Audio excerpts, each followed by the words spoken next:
하나님 말씀 창세기 26장 12절로 22절 교독하시고 마지막 22절 함께 읽도록 하겠습니다.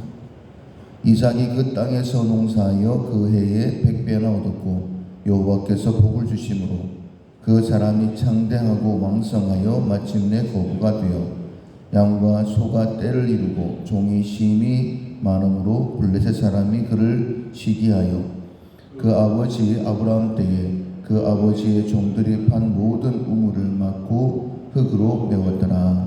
아비멜렉이 이삭에게 이르되 네가 우리보다 크게 강성한즉 우리를 떠나라. 이삭이 그곳을 떠나 그랄 골짜기에 장막을 치고 거기 거류하며 그 아버지 아브라함 때에 팠던 우물들을 다시 팠으니 이는 아브라함이 죽은 후에 블레셋 사람이 그 우물들을 메웠습니다. 이삭이 그 우물들의 이름을 그의 아버지가 부르던 이름으로 불렀더라. 이삭의 종들이 골짜기를 파서 샘 근원을 얻었더니 그랄 목자들이 이삭의 목자와 다투어 이르되 이 물은 우리의 것이라 하매 이삭이 그 다툼으로 말미암아 그 우물을 이름을 에색이라 하였으며 또 다른 우물을 팠더니 그들이 또 다툼으로 그 이름을 신나라 하였으며 이삭이 거기서 옮겨 다른 우물을 팠더니 그들이 다투지 아니하였으므로 그 이름을 르호봇이라 하여 이르되 이제는 여호와께서 우리를 위하여 넓게 하셨으니 이 땅에서 우리가 번성하리로다 하였더라. 아멘. 권리를 포기하고 다투지 않는다라는 제목으로 함께 은혜를 나누겠습니다. 온유의 훈련을 하고 있습니다. 온유라는 것은 표정이나 성품이 부드럽고 온화한 것인데 특별히 성경적 의미로는 훈련을 받는다라는 그런 의미가 있습니다.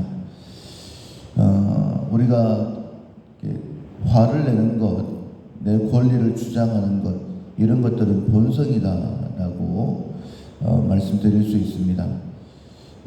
그래서 화내지 않고 온화한 성품을 가지는 것, 그것은 하나님의 말씀에 길들여지는 그런 훈련을 통하여서 가능하다 이렇게 말씀드릴 수 있습니다. 우리가 온유의 훈련을 해야 되는 이유는 첫 번째로는 성내는 것, 온유하지 못한 것, 그것이 하나님의 뜻을 이룰 수가 없기 때문입니다. 하나님의 뜻은 영혼 구원이죠. 하나님 나라를 확장하는 것인데 내가 화를 내므로 인하여서 하나님 나라를 확장시킬 수가 없는 것입니다. 우리가 가족이나 내 옆에 많은 사람들 구원하고 생명의 길로 인도해야 되는데 화 한 번 잘못 내므로 인하여서 그들이 하나님께로 돌아오는 그 길을 막아버릴 수도 있다는 거예요. 예전에 한국 교회에 다툼이 참 많았었습니다. 물론 나름대로 옳은 일이었기 때문에 그것을 주장하다 보니 다투었겠지만은 그 일로 인하여서 교회는 싸우는 곳이다 이런 안 좋은 이미지를 주기도 했고 그로 인하여서 교회를 떠난 사람들이 참 많이 있습니다. 정말 하나님께서 많이 마음 아프셨을 거예요. 그런데 교회 안에서의 다툼뿐만 아니라 우리가 가정에서나 직장에서나 이런 다툼 때문에 나를 통하여서 복음이 가려지는 그런 경우가 많이 있습니다. 그래서 싸우면 안 되는 것이고 성내면 안 되는 것이죠. 그래서 우리가 싸우지 않기 위해 다툼을 피하기 위해 가장 먼저 또 하면 좋은 것이 다투지 않는 것입니다. 말로 실천사항으로 오늘과 내일 실천사항이 권리를 포기하고 다투지 않는 것입니다. 당연히 내가 이야기할 수 있고 아니면 억울하다라고 표현할 수 있는데 그렇게 하지 않고 그 자리를 피해버리는 것, 그러므로 인해서 다툼을 그치는 그런 훈련을 사실 애매의 고난을 당할 때에 하나님을 생각함으로 참으면 이는 아름답다라고 분명히 말씀하셨어요. 하나님만 아시면 되는 것 아니겠습니까? 꼭 내가 상대방에게 내가 옳다라고 내 주장이 맞다라고 그렇게 할 필요는 없지 않을까 이런 생각이 듭니다. 나의 옳음을 주장했다고 해서 달라질 게 별로 없지 않습니까? 만약에 진리 문제라고 한다면 끝까지 싸워야 되겠죠. 그러나 진리 문제가 아니라고 한다면, 죽고 사는 문제가 아니라고 한다면 그냥 포기해버리는 것, 그냥 그 자리를 피해버리는 것, 그래서 하나님의 의를 이루어낼 수 있는 것, 그것이 지혜다라고 말씀하시고, 하나님께서는 그런 사람을 통해 일하시고 그런 사람을 더 풍성케 하신다라는 것을 알 수 있습니다. 26장 오늘 본문 1절에 보면 아브라함 첫 해에 흉년이 있었던 것처럼 이삭 때에도 흉년이 있었어요. 그래서 아브라함은 애굽으로 내려갔지만 이삭은 블레셋 땅에 머무르게 됩니다. 하나님께서 애굽으로 내려가지 말라라고 이렇게 말씀을 하셨죠. 그 말에 순종했던 이삭, 하나님께서 오늘 본문에 보면 100배의 복을 주셨다 이렇게 말씀을 하십니다. 내 생각을 포기하고 하나님의 뜻대로 순종하는 것, 그것이 온유이죠. 이삭 역시 온유한 사람이다라고 말씀드릴 수 있고, 하나님께서 온유했던 하나님의 말씀에 순종했던 길들여졌던 이 이삭에게 100배의 복을 주셨는데, 하나님의 복을 받는 사람들, 그 복을 누리는 것이 더 중요하지 않겠습니까?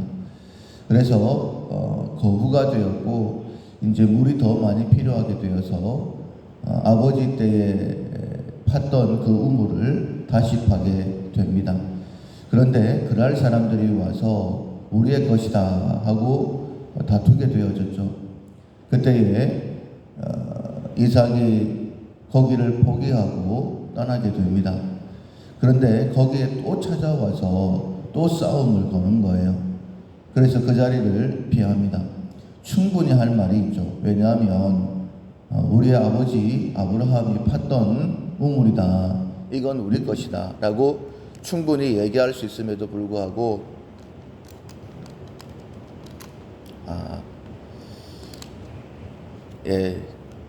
건전지가 나갔으니까는 바꾸지 않고 그냥 설교하겠습니다.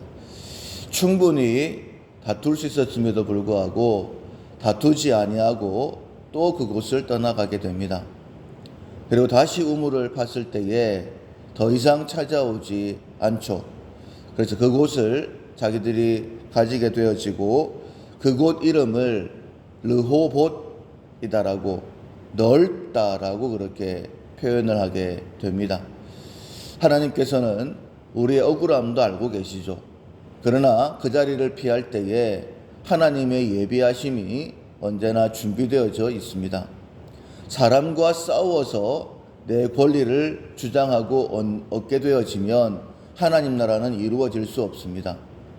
그러나 진리 문제가 아니라고 한다면 내 권리를 포기하고 다투지 않는 것이 하나님의 의를 이룰 수 있고, 그것이 2번, 3번 반복될 수도 있습니다. 그러나 하나님께서 준비하신, 하나님께서 예비하신 복이 거기에 있다라는 것. 왜 하나님께서 이삭에게 100배나 되는 큰 복을 주셨을까? 첫 번째로는 그가 순종하는 사람이었기 때문에 이 복을 주신 것도 있고, 더 큰 복을 주시기 위해서 그를 시험하시기 위해 100배의 복을 주셨다라고도 말씀드릴 수 있습니다. 우리는 하나님의 복을 사모하는 사람들이죠. 언제나 내 것을 주장하기보다는 권리를 포기하고 다툼을 그침으로 인하여서 정말 하나님이 기뻐하시는, 세상이 놀랄 수밖에 없는 그 복을 받아 누리는 우리 모두가 될 수 있기를 주님의 이름으로 축원합니다. 아멘. 찬송가 342장 너 시험을 당해 342장 찬양하시겠습니다. 너 시험을 당해 죄 짓지 말고 너 용기를 다해 곧 물리치라. 너 시험을 이겨 새 힘을 얻고 주 예수를 믿어 늘 승리하라.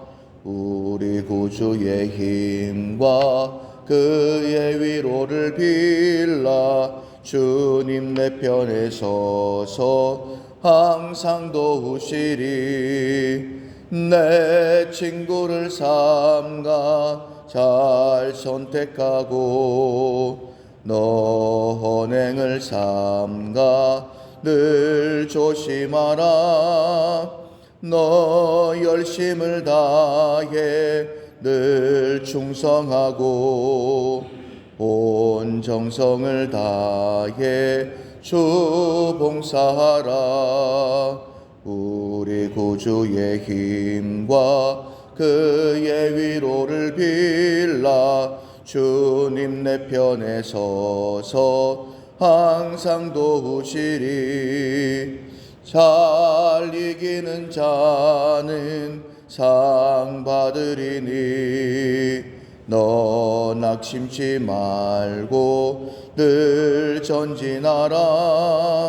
너 구세주 예수 힘 주시리니 주 예수를 믿어 늘 승리하라. 우리 구주의 힘과 그의 위로를 빌라. 주님 내 편에 서서 항상 도우시리.